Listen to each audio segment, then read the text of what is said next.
এরে মুসলমান যুবক, দুনিয়ার কয় টাকা পাওয়ার জন্য স্লোগান দাও আমি মুজিব সৈনিক। কয় টাকার লোভে পড়িয়া পেছনে পেছনে দৌড়াও। মা কোথায় খবর নাই, বাবা কোথায় খবর নাই, বউ কোথায় খবর নাই, সন্তান কোথায় খবর নাই। কয় টাকা পায় রাস্তায় দৌড়াও, রাতে আসো না, টেলিফোন করলে ধরো না, দুইটা নাই তিনটা নাই, বউ টেলিফোন করলে বউকে গালি দাও। কয় টাকার লোভে রাস্তায় ঘুরো। লিখে রাখ, মনে রাখবি, লিখে রাখ, ভুলে যাবে। যেই বন্ধুটারে নিয়ে জীবনটা কাটাইতেছে, একদিন ওই বন্ধু তোমার গলায় ছুরি লাগাবে। শত্রু মারা লাগবে না, শত্রু লাগবে না তোমাকে মারা। এরে আমার যুবক, তুমি রাস্তায় স্লোগান দাও আমি জিয়ার সৈনিক, আমি মুজিব সৈনিক। দেয় না, দেয় না? এ নিয়ে আমার তোমার সাথে তর্ক নাই। এর জবাব তুমি আর তোমার মাওলার সাথে ডিসকাস করবা। কিন্তু আমার কথা, তুমি তো মুসলমান, মুসলমান হিসাবে কয়দিন রাস্তায় নাই না স্লোগান দিয়া বলছো আমি মদিনার রসুলের সৈনিক? কয়দিন বলছো বলো? বলা উচিত ছিল না যে আমি রসুলের সৈনিক? দুনিয়ার সবাইকে কিনতে পারো, আমাকে কিনা যাবে না। শামসুল হক ফরিদপুরি রহমাতুল্লাহ আলাইহি বলতেন, আইয়ুব খানের বলেছেন, আইয়ুব খান, টাকা দিয়া গরু কিনা যায়, শামসুল হক রে কিনা যায় না। টাকা দিয়া পশু কিনা যায়, আমি আল্লাহর বান্দা, আমাকে কিনা যাবে না। জীবন যাবে, কোনদিন কোন বেঈমানের সামনে মাথা নত করা হবে না। এরে যুবক, রাস্তা দিয়ে হাঁটে আর টাকা আসে, অনর্গল টাকা আসতেছে, তোমারে দেয় কেউ? হ্যাঁ, আশা করো দিবে? তুমি হলো চরম একটা বেয়াদব, চরিত্রহীন লম্পট। তোমার মা তোমাকে ভয় পায়। একটা মা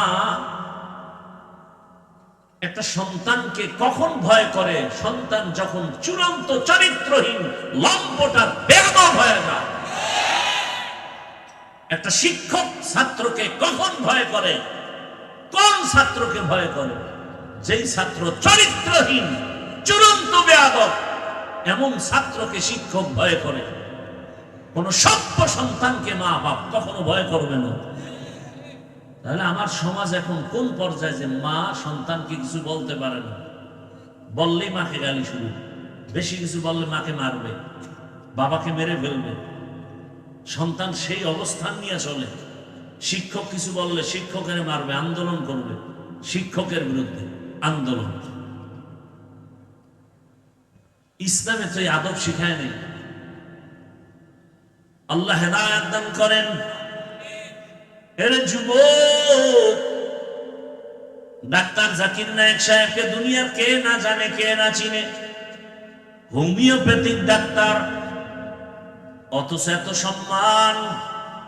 টাকার কারণে না, ক্ষমতার কারণে না, সুন্দর চরিত্র আর নৈতিক আদর্শের কারণে।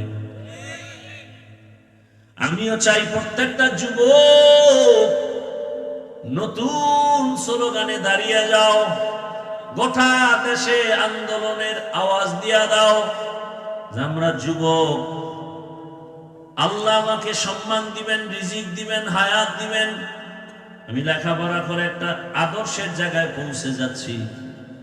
জীবনে আদর্শ দিয়া দাঁড়াবো, কারো কাছে মাথা নত করবো না। সব যুবক যদি এক লাইনে দাঁড়ায় যাও, এমন কোন মাস্তান নাই, নাস্তিক নাই যে মাথা উঁচু করে তাকায় কথা বলবে। কিন্তু ওই যে তুমি পশু, টাকা দিয়ে তোমার কিনে নেয় ফাঁকে ফাঁকে। তুমি বয়ান শুনতেছো ঠিকই, বাইরে গিয়ে বলবা হাফিজুর রহমান সাহেব নির্বাচনে গেছে, শেষ শেষ।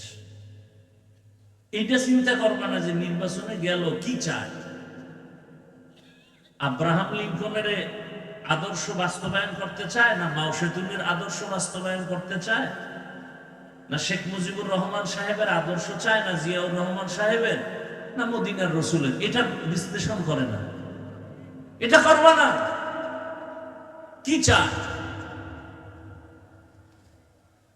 গত কবে একটা এখানে বয়ান করছি না, এজন্য সুবে আজকে বললাম সাইজা করার হেদিন করে দিছি।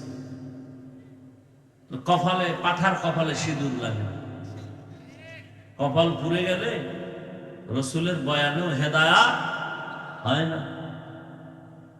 আর কপাল খুলে গেলে রসুলকে জবাই করতে গিয়েও কালেমা পড়ে। মাত্র 27 বছরের যুবক, নাম কি? নবীকে জবাই করতে গিয়া কি পড়েছে? আর কপাল পর আবু জাহাল রসুলের সাথে থেকে এক প্লেটে খাইয়াও কালেমা পড়ে নাই। 13 বছর রসুলের সাথে ছিল, বয়ান শুনছে, খানা খাইছে, কালেমার বেলা খানা না না বাতিছে, খবরদার ওই লাইনে আমরা নেই। বুঝেন না কথা? ওটি হলো সাধারণ মূর্খ মানুষ যারা গ্রামের গরিব, এরা এই জিকির আজকাল লয়ে চলবে। আমরা বড় লোক, আমরা এটি কাম না। মসজিদে ঢুকছে গরু, খাদেমে দিছে দৌড় গরুর উপরে বেতের বাড়ি, মালিক তুমি গরুকে মারো কেন? গরু কিছু বুঝে? আমাকে কোনোদিন দেখছো মসজিদে ঢুকতে? গরু তো বুঝে না, ফট করে ঢুকে গেছে। আমি তো কোনোদিন ঢুকি না, আমার তো সে বুঝ আছে। কেরম বেয়াদব নাই? আল্লাহ হেদায়েত দান করুন। ভাইরা আমার, মানুষ হিসাবে থাকেন, মানুষ হিসাবে পরিচয় দিয়ে থাকেন। আপনি ডাক্তার হন, ইঞ্জিনিয়ার হন, কি আল্লাহর জান্নাত পাইতে হলে কি হুজুর হইতে হবে, মাওলানা হতে হবে? এত টেনশন কেন? ডাক্তার হন, ইঞ্জিনিয়ার হন, প্রফেসর হন, ওসি ডিসি এসপি হন, সমস্যা কোথায়? কিন্তু আদর্শ ঠিক রাখেন। আপনি মানুষ, মানুষের আদর্শ ঠিক রেখে চলেন। আপনি কোনদিন পশুর চরিত্রে যেন চরিত্রবান না হন। বাস এতটুকু পার্থক্য। আমি মানুষ, আমি পশু না। আমার জবান, আমার চলাফেরা একটা সীমাবদ্ধতা দেওয়া আছে। আল্লাহ সবাইকে তৌফিক দান করেন। তাকওয়া অর্জন করার জন্য, খাঁটি মুসলমান হওয়ার জন্য একমাত্র পথ আল্লাহর প্রিয় বান্দা, আহলে হক, তাকওয়াওয়ালা উলামায়ে কেরামের নেক নজর, নেক সোহবত। আল্লাহ পাক কবুল করেন। বয়ান যতক্ষণ চলতে থাকবে উলামায়ে কেরাম বয়ান করবেন, শেষ দোয়া করে যাবেন, আল্লাহ সবাইকে কবুল করেন।